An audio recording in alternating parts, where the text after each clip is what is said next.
안녕하십니까. 2024년도 부동산 강제 경매 권리 분석 강의 진행하겠습니다. 오늘의 강의 주제는 저희가 이제 저번 시간까지 가등기에 대해서 가등기의 개념과 가등기가 경매 절차에서 어떤 영향을 미치는지에 대해서 중점적으로 이제 공부를 해 봤습니다. 그래서 오늘은 가등기에 이어서 처분에 대해서 오늘은 공부를 해 보겠습니다. 자, 강의 시작하겠습니다. 자, 가처분이라는 그 개념에 대해서 한번 설명을 드리겠습니다. 가처분이라는 거는 금전채권 이해의 권리 또는 법률 관계의 확정 판결 이후 강제 집행을 보존하기 위한 집행 보존 제도를 말합니다.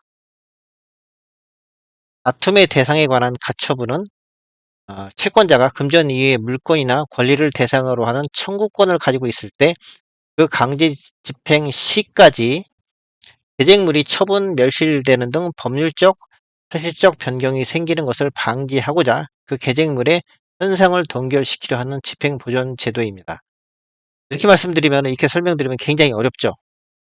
제가 봐도 어려운 것 같습니다. 그래서 앞에서 가등기에서도 이제 사례를 가지고서 좀 설명을 드렸었는데, 이번에도 사례를 가지고서 이 내용을, 이 가처분의 개념을 갖다가 좀 쉽게 풀어보겠습니다. 자, 사례 1을 보겠습니다. 라지 A는 슬하에 스몰 A와 스몰 B 두 명의 자식을 두었고 강남에 소재한 아파트 한 채를 보유하고 있었으며 A는 사망 후 B 모르게 아파트를 아, 스몰 A에게 상속한다는 유언을 하고 그 이후에 사망을 했습니다. 이후 스몰 B는 스몰 A에게 아파트를 공평하게 나눌 것을 요구하였으나 스몰 A는 거절하였고 이에 스몰 B는 아파트에 대한 유류분 반환 청구 소송을 준비하였으며 이를 알게 된 스몰 A는 아파트를 급하게 처분하려고 시도하였습니다. 자, 요 내용을 갖다가 한번 요약을 해보겠습니다.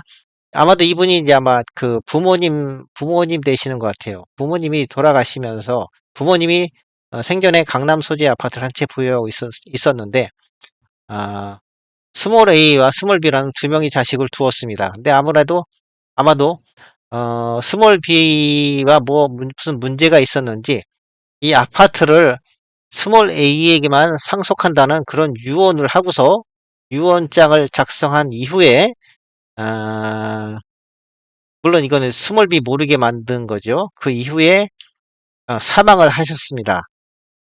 즉, 이 아파트는 스몰 A에게만 이제 상속이 되게 된 거죠. 그래서 이것을 안 스몰 A에게 아파트를 공평하게 나눌 것을 요구하였으나 스몰 A는 거절하였고 이에 스몰 B는 아파트에 대한 유류분 반환 청구 소송을 준비하였습니다. 유류분 반환 청구 소송이라는 건 뭐냐면은 이 어떤 이 상속된 이 아파트 한 채에 대해서 스몰 B가 어, 스몰 B가 가지고 있는 최소한의 권리가 있습니다. 최소한의 그리고 그것을 이제 유류분이라 그러는데 그것만큼은 일단 이 스몰 b가 차지할 수 있다는 거죠. 그러니까 다는 못 가져도 또는 2분의 1은 안 되더라도 스몰 b도 일부분을 갖다가 이 아파트의 일부분에 대해서 권리가 있고 그것을 유류분이라고 부르고 있습니다. 적어도 그거만큼은 돌려달라는 그런 소송을 갖다가 그런 청구를 할 수가 있고요. 그다음에 그 소송을 실제 하려고 준비를 하고 있었는데 이를 알게 된 스몰 A는 아파트를 급하게 처분하려고 시도를 하였습니다. 즉 소송에서 어, 소송이 들어온다는 걸 알고 결국은 아파트를 갖다가 급하게 팔아버리려고 한다는 거죠. 여기에서 상기와 같은 상황에서 스몰 B가 자신의 권리를 지키기 위해서는 소송이 종결될 때까지 아파트가 처분되어서는 곤란합니다. 그러니까 소송에서 이겨가지고서 유류분을 갖다가 돌려받을 수 있게 되더라도 그 대상인 아파트가 제3자한테 매각이 돼버린다든지 할 경우에는 그 권리를 갖다 실행하려면은 사실 상당히 어렵습니다. 그래서 이 경우 B는 아파트의 유류분 반환 청구권을 피보전 권리로 하는 처분금지 가처분을 신청할 수가 있습니다. 그래서 피보존 권리라는 거는 피보존 권리라는 거는 이 가처분을 통해서 실제 지키고자 하는 권리. 여기서 지키고자 하는 권리는 뭐가 되겠습니까? 이 유류분을 돌려달라고 할 수 있는 그런 권리가 되겠죠. 유류분만큼은 나에게 돌려달라는 그런 권리를 보존받고자 하는 거죠. 그래서 그거를 이제 피보존이라는 법률 용어로 씁니다. 그래서 유류분 반환 청구권을 피보존 권리로 하는 처분금지 가처분을 신청을 하는 거고요. 동 아파트의 소유권은 소송이 종결되기 전까지는 확정되지 않은 상태가 됩니다. 즉, 가처분 플러스, 가처분 플러스 이 본안 소송인 유류분 반환 청구 소송을 제기를 해 놓으면은 가처분 이후에 이 스몰 A가 이 아파트를 타인에게 처분한다든지 또는 아파트에 어떤 뭐 저당권을 설정해 준다든지 이런 행위를 하더라도 이 가처분 등기가 앞서게 되면은 나중에 스몰 B가 유류분 반환 청구 소송에 승소를 할 경우에는 이 가처분 등기 날짜를 기준으로 등기의 우선순위를 따지게 됩니다. 즉, 이 가처분 등기 의에 들어온 등기는 소유권 이전이든 근저당권 설정이든 어떤 뭐 가압류든 어떤 등기가 되더라도 이 스몰 B한테는 대항을 할 수가 없게 되는 겁니다. 그렇기 때문에 이 가처분을 갖다가 먼저 등기해 놓고 신청해 놓고 이런 소송을 벌이는 게 절대적으로 필요하죠. 그래서 가처분 없이 이런 소송만 하게 된다면은 소송이 끝났을 때 이 아파트가 제3자 명의가 돼 있다면은 그걸 실행할 방법이 없습니다. 굉장히 곤란하게 됩니다. 자, 다음 보겠습니다. 가처분 등기가 매각에 의해 소멸하는 말소기준 권리보다 후에 맞춰진 경우에는 가처분권자는 매수인에게 대항할 수 없습니다. 그리고 대금 납부 시에 그 가처분 등기는 소멸합니다. 즉, 말소기준 권리보다 앞서야 된다는 거죠. 요거는 이제 저희가 앞에서도 굉장히 많이 봤었던 그런 패턴이죠. 말소기준 권리보다 앞서는 최선순위 가처분일 경우에는 낙찰자에게 대항할 수 없다는 그런 내용입니다. 그다음에 최선순위 가처분 등기인 경우에는 그 가처분 등기가 매각대금 납부에 의해서 소멸하지 않아 가처분 채권자가 본안 소송에서 승소하게 되면 경매의 효력을 가지고 가처분 채권자에게 대항할 수 없게 되므로 매수인은 소유권을 상실할 수 있고 가처분 채권자는 경매로 인하여 그 권리에 지장을 받지 않습니다. 이것도 요 내용이 저희가 앞에서 봤었던 가등기와 상당히 좀 유사한 패턴이죠. 앞에서도 최선순위 가등기인 경우에는 그 가등기 이후에 어떤 소유권 변동이라든지 또는 경매에 의한 그 소유권 변동이 되더라도 이 나중에 가등기권자가 자기 가등기에 터잡아서 본등기를 실행하게 되면은 그 경매에서 낙찰을 받았었던 매수자도 소유권을 상실한다는 그런 내용을 앞에서 배웠습니다. 요것도 그 내용과 유사한 패턴입니다. 최선순위 가처분 등기가 설정되어 있는 부동산에 대해서 경매 신청이 있는 경우에 실무에서는 경매 개시 결정 등기만을 완료한 단계에서 그 이후의 절차를 사실상 중지하고 가처분 또는 본안 소송의 결과에 따라서 처리를 하고 있습니다. 단 실무상으로는 민사집행법 288조 1항 3호 그다음에 301조에 따라 보존처분 집행 후 3년간 본안 소송을 제기하지 않아서 처분금지 가처분에 취소를 구할 수 있다고 보이는 경우에는 경매 절차를 그대로 진행하는 경우도 있습니다. 그다음에 가처분 등기와 별도의 소유권 이전 등기 사이에 제3자 명의의 처분 제한 등기 등 중간 등기가 없으면 가처분권자로서는 이미 소유권 이전의 목적을 달성한 것이므로 매각 절차를 진행합니다.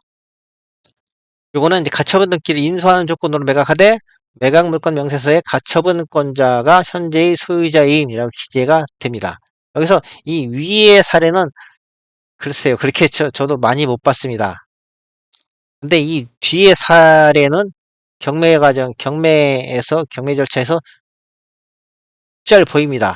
그래서 요 내용은 제가 뒤에 좀 자세하게 어, 등기 시뮬레이션을 통해 가지고서 여러분들한테 상세한 설명을 갖다가 만들어 놨습니다. 그때 같이 공부를 해 나가겠습니다. 자, 이 사례 2. 저희가 앞에 사례 1에서는 그 소유권 이전과 관련된 권리를 보존하기 위해서 가처분하는 것에 대해서 배웠습니다. 즉, 어, 스몰 b가 자신의 유류분 반환 청구권을 갖다 보존하기 위해서 가처분을 한 그런 사례를 갖다가 공부를 했었죠. 근데 그 실제 사례에서는 그것보다도 오히려 사례 2나 사례 이제 밑에 사례 3이 있는데 여기서 보이는 것 같은 요 사례가 오히려 좀 더 많습니다. 그 내용을 보겠습니다. A는 서울 강남에 아파트를 한 채 소유하고 있으며 B로부터 자금을 차입하면서 강남 아파트에 근저당권을 설정해 주기로 계약하였으나 B가 A에게 자금을 빌려준 이후에도 당초 약정한 근저당권을 설정해 주지 않고 있으며 오히려 동 아파트를 은행에 담보로 제공하고 은행으로부터도 자금을 차입하려고 시도를 하고 있습니다. 즉 A는 B와 약속을 한 거죠. B가 자금을 빌려주면은 아파트에 근저당권을 설정해 주겠다는 그런 약속을 했는데, B가 자금을 다 줬는데도 불구하고 A의 의무인 그 근저당권 설정 그 의무를 이행 안 하고 있는 거죠.